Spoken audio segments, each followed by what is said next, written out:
Assalamualaikum warahmatullahi wabarakatuh. Kembali lagi bersama saya Rahmawati Nur Fitriani dalam pembelajaran tematik tema 1, subtema 3, pembelajaran 1. Berikut saya sertakan pemetaan kompetensi dasarnya. Yang pertama bahasa Indonesia 3.1 4.1, yang kedua IPS 3.1 4.1, kemudian yang terakhir adalah PPKN 3.1 dan 4.1. Sebelum memasuki pembelajaran, perhatikan gambar kondisi geografis Indonesia. Kemudian, informasi apakah yang kalian dapatkan dari gambar tersebut? Informasi yang kita peroleh dari gambar tersebut, yang pertama, kita lebih tahu bahwa luas lautan Indonesia itu 2/3 lebih luas dari luas daratan. Nah, di sini Indonesia disebut negara maritim. Negara maritim adalah negara yang memiliki laut yang lebih luas. Selain itu, negara maritim biasanya negara yang memiliki banyak pulau. Setelah kita mengetahui kondisi geografis Indonesia sebagai negara maritim yang mana memiliki peluang dalam memenuhi kehidupan manusia, terutama di dalam bidang ekonomi dan sosial. Nah, sekarang kita masuk ke contoh dari pekerjaan yang memanfaatkan sumber daya laut hayati dan non-hayati. Baiklah, sekarang kita masuk ke materi pendidikan kewarganegaraan, di mana kita akan belajar tentang implementasi nilai-nilai Pancasila dalam kehidupan sehari-hari. Sebelumnya, kita perlu ketahui bahwa Pancasila termasuk dari dasar negara, ciri khas bangsa, pembeda dari bangsa lain, dan merupakan satu kesatuan yang tidak bisa dipisahkan. Sebagai warga negara Indonesia yang baik, seharusnya kita juga ikut mengamalkan nilai-nilai Pancasila dalam kehidupan sehari-hari. Nah, kita mulai dari sila pertama yang berbunyi ketuhanan yang Maha Esa. Nah, dari sila pertama ini, kita sebaiknya menjunjung tinggi nilai-nilai keagamaan, seperti contohnya toleransi dan juga rajin beribadah.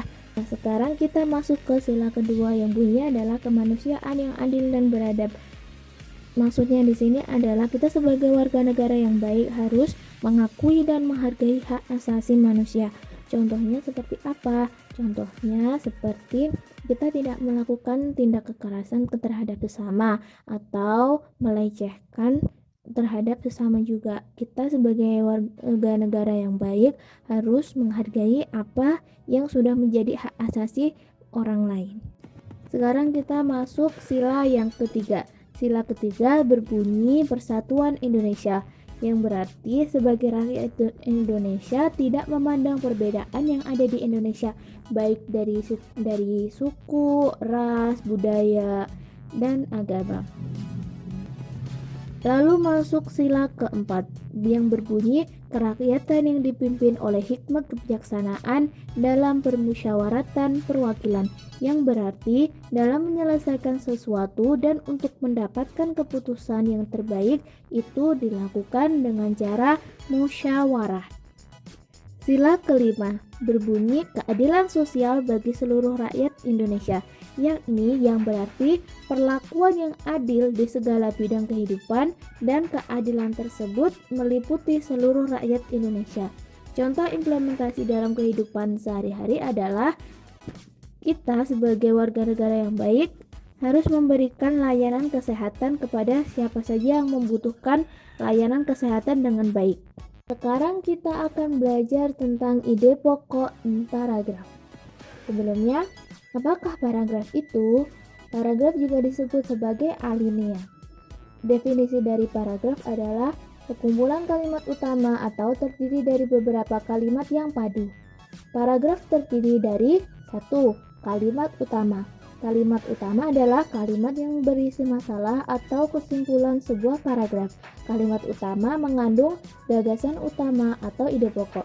Kemudian yang kedua, kalimat penjelas. Kalimat penjelas adalah kalimat yang berisi penjelas masalah dari kalimat utama. Kalimat penjelas menjelaskan rincian dari kalimat utama. Nah, kita ketahui ide pokok adalah masalah utama yang dibahas dalam suatu paragraf. Nama lain dari ide pokok sendiri adalah yang pertama, gagasan utama, yang kedua, pikiran pokok, yang ketiga, pikiran utama, yang keempat, pokok pikiran, dan yang terakhir adalah gagasan pokok. Sekarang perhatikan paragraf berikut ini.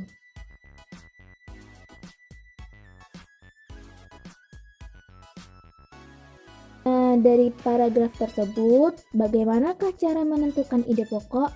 Cara yang pertama adalah ambil langsung dari kalimat utama. Kalimat utamanya adalah buah kedondong memiliki berbagai manfaat. Kita ketahui ya. Nah, ide pokoknya. Buah kedondong memiliki berbagai manfaat. Kemudian, cara yang kedua adalah mengurangi kata dalam kalimat utama. Tadi kita ketahui bahwa kalimat utama adalah buah kedondong memiliki berbagai manfaat. Nah, nih, cara yang kedua berarti mengurangi beberapa kalimat. Jadinya kedondong memiliki berbagai manfaat. Kemudian, cara yang ketiga adalah menyimpulkan kalimat utama. Kita ketahui bahwa kalimat utama tadi kan buah kedondong memiliki berbagai manfaat. Nah, kita simpulkan menjadi manfaat dari buah kedondong, berbagai manfaat buah kedondong, kegunaan buah kedondong. Nah, sekian dari saya. Kurang lebihnya mohon maaf. Wassalamualaikum warahmatullahi wabarakatuh.